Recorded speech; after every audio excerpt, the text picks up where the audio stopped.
या बातमीपत्राचे प्रायोजक आहे Ghungroo electronics. Satyaratan, Nashik west, Sinnar, Nashik. Proprietor Rahul Bhavsar. Mobile क्रमांक 8308 46 11 11 91 75 23 67 08। नुकतेच इगतपुरी तालुक्यातील आधारवड येथे स्वर्गीय गोपाळराव गुळवे यांच्या पुण्यतिथीचे औचित्य साधून महाराष्ट्र विकास मंडळ नाशिक संचलित न्यू इंग्लिश स्कूल आधारवड या शाळेचा 3 मार्च रोजी विविध मान्यवरांच्या उपस्थितीत भव्य उद्घाटन सोहळा संपन्न झाला। सन 2000 साली स्थापन झालेल्या या शाळेस 2006 साली शासन मान्यता मिळाली। त्यामुळे सदरील शाळा नवीन वास्तू स्थलांतर करण्यासाठी भव्य अशा इमारतीची निर्मिती करण्यात आली आहे। या नूतन इमारतीचा भव्य उद्घाटन सोहळा नुकताच विविध क्षेत्रातील मान्यवरांच्या उपस्थितीत संपन्न झाला। यावेळी उपस्थित मान्यवरांचे स्वागत ढोल ताशांच्या गजरात करण्यात आले। या कार्यक्रमाच्या अध्यक्षस्थानी कृषी उत्पन्न बाजार समितीचे संचालक संदीप गुळवे हे उपस्थित होते। तर कार्यक्रमास प्रमुख पाहुणे म्हणून जिल्हा परिषद सदस्य सीमंतिनी कोकाटे, माजी जिल्हा परिषद सदस्य सुनील वाजे, वासाळीचे सरपंच काशीनाथ कोरडे आदींसह मान्यवर उपस्थित होते।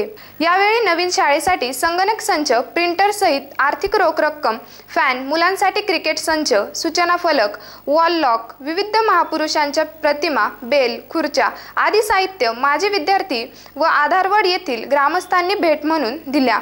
तर उद्घाटन कार्यक्रम यशस्वीतेसाठी सरपंच, उपसरपंच, गावातील तरुण वर्ग व ग्रामस्थांनी विशेष परिश्रम घेतले।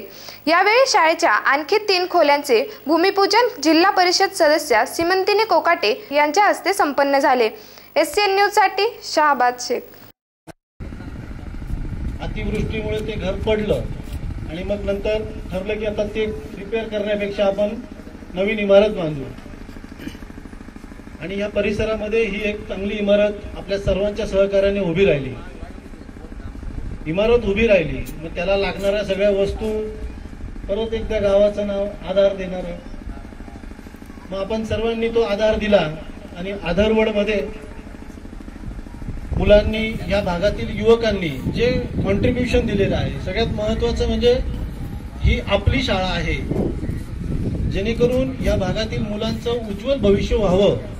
त्याच्यासाठी जी पिढी शिकून गेलेली आहे आणि त्याच्यानंतरची पिढी जी शिकते आहे, त्याच्यासाठी या परिसरातील मुलांनी काहींनी ब्लॅकबोर्ड दिलेत, काहींनी शाळेची घंटा दिलेली आहे, काहींनी बेंचेस दिले, टेबल, खुर्च्या, म्हणजे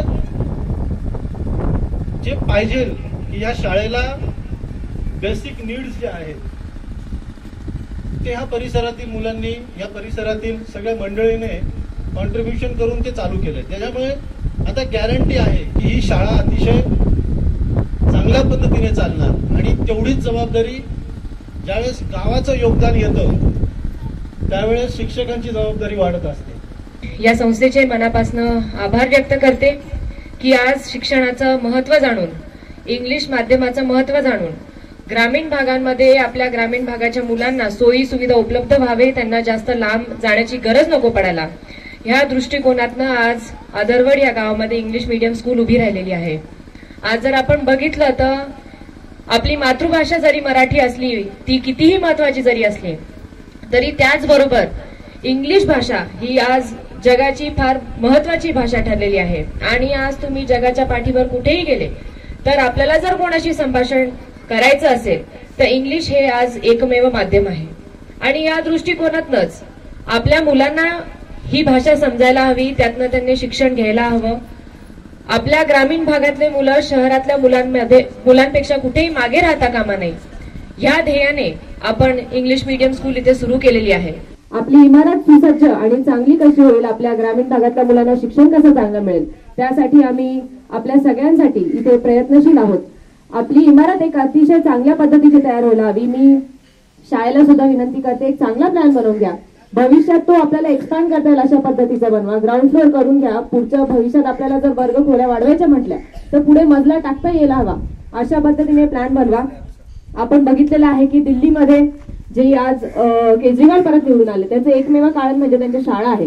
त्याच दृष्टिकोनातनं, त्याच धर्तीवरती आपण एक चांगल्या शाळा उपलब्ध करून द्यायला हव्या, कारण की इमारती ह्या दर 2-2, 5-5 वर्षाला बनत नसतात, त्या निदान 25-30 वर्ष तिथे उभ्या असतात। आणि म्हणून आज आपण बघितलं मंदिरांसाठी मोठ्या प्रमाणात वर्गणी गोळा होते, 1-1, 1.5 कोटीचे मंदिर उभे राहतात. मग या विद्या मंदिरासाठी का नाही? आपण मंदिरांमध्ये निश्चितपणे बसतो, आपली भावना असते, पण ह्या मंदिरात आपलं भविष्य घडत असतं, आपली पिढी पुढची घडत असते. त्यामुळे मंदिरं निश्चितपणे करा, पण सगळ्यात पहिलं प्राधान्य हे शिक्षणासाठी द्या, आपल्या मुलांच्या भवितव्यासाठी द्या आणि आपले मुलं घडवा. आपले मुलं घडले तर आपण घडू, आपलं भविष्य घडेल.